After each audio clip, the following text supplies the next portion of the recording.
আসসালামু আলাইকুম কৃষক এবং খামারি ভাইরা কেমন আছেন সবাই? আশা করি সকলেই ভালো আছেন। ফার্মিং উইথ হাবিব চ্যানেলের পক্ষ থেকে আমি হাবিব আপনাদের সকলকে জানাই আন্তরিক শুভেচ্ছা ও অভিনন্দন। বরাবরের মতন চলে আসলাম নতুন একটি ভিডিও নিয়ে। আজকের ভিডিওর টপিক হচ্ছে মরিচ চাষ সম্পর্কে। বিশেষ করে আমরা অনেকেই বাড়ির আঙিনায় বা খোলা জমিতে কিন্তু মরিচ লাগিয়ে থাকি, কিন্তু আমরা যদি একটু মনোযোগী হই তাহলে কিন্তু এই মরিচ চাষকে আমরা বাণিজ্যিকভাবে মরিচ চাষ করতে পারবো। তো ভিউয়ার্স, এর জন্য আমাদের কিছু গুরুত্বপূর্ণ টিপস প্রয়োজন রয়েছে, যেগুলো আমি আপনাদের সম্মুখে উপস্থাপন করার চেষ্টা করব। তো ভিউয়ার্স, ভিডিওটি না টেনে পুরোটা দেখার অনুরোধ রইল। যারা এখন আমার চ্যানেলটি সাবস্ক্রাইব করেননি তারা প্লিজ চ্যানেলটি সাবস্ক্রাইব করে পাশে থাকা বেল আইকনটি বাজিয়ে দেবেন। মরিচের সবথেকে বড় রোগ হচ্ছে মরিচের কুকড়ানো রোগ।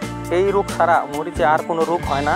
মূলত আমাদের এই রোগটাকে জাস্টিফাই করতে হবে, এটাকে ভালোভাবে পর্যবেক্ষণ করতে হবে। যদি আমরা এই রোগের সমাধান না পাই তাহলে আমাদের এই মরিচের ডোগাটাকে ছিঁড়ে কোনো নিকটবর্তী যেখানে সবজির কীটনাশক বিক্রি করে সেখানে নিয়ে দেখাতে হবে এবং তাদের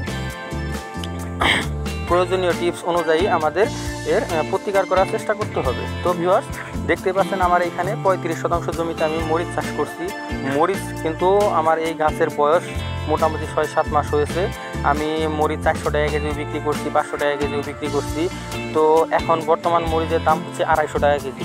তো দেখতে পাচ্ছেন মরিচের দামটা কিন্তু ব্যয়বহুল। অন্য সবজির দাম কমে কিন্তু মরিচের দাম কিন্তু কমে না। আমরা যারা আর কি মরিচ কিনে খাই তারা অবশ্যই বুঝতে পারছি যে মরিচের কীরকম বাজার।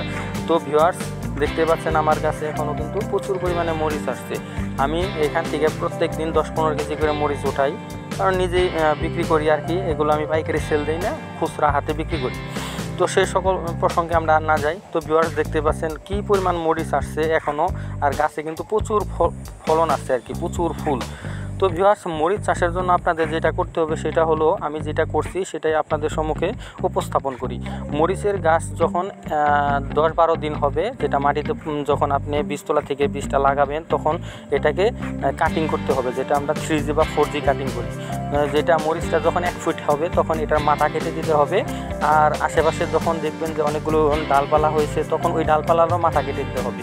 এর ফলে কি হবে, মরিচ গাছগুলো অতি দ্রুত জোপ আকারে হবে, আর এগুলোতে যত বেশি শাখা পোশাখা হবে তত কিন্তু আপনি ফলন বেশি পাবেন।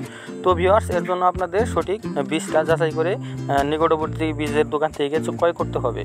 যারা এখন আমার চ্যানেলটি সাবস্ক্রাইব করেননি তারা প্লিজ চ্যানেলটি সাবস্ক্রাইব করে আমার ভিডিওটির সাথেই থাকবেন। আর ভিউয়ার্স, বলে রাখা ভালো, মরিচ সম্পর্কে কিন্তু আমি পরবর্তীতে আরও সুন্দর এবং পুঙ্খানুপুঙ্খানুভাবে বিস্তারিত তথ্য দেওয়ার জন্য একটি ভিডিও তৈরি করব।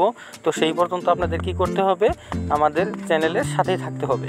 তো ভিউয়ার্স, মরিচ কিন্তু খুব সহজে চাষ করা যায়। আমরা বাড়ির উঠানে আশেপাশে যে কোনো জায়গায় মরিচ চাষ করতে পারি। তো ভিউয়ার্স, দেখতে পাচ্ছেন কী পরিমাণ ফুল আসছে মরিচে। তো ভিউয়ার্স, আজকের ভিডিও এই পর্যন্তই। পরবর্তীতে দেখা হবে নতুন কোনো ভিডিও নিয়ে, নতুন কোনো জায়গায়, নতুন কোনো টপিক নিয়ে। তো সেই পর্যন্ত আপনারা সকলেই ভালো থাকেন, সুস্থ থাকেন। আল্লাহ হাফেজ, আসসালামু আলাইকুম।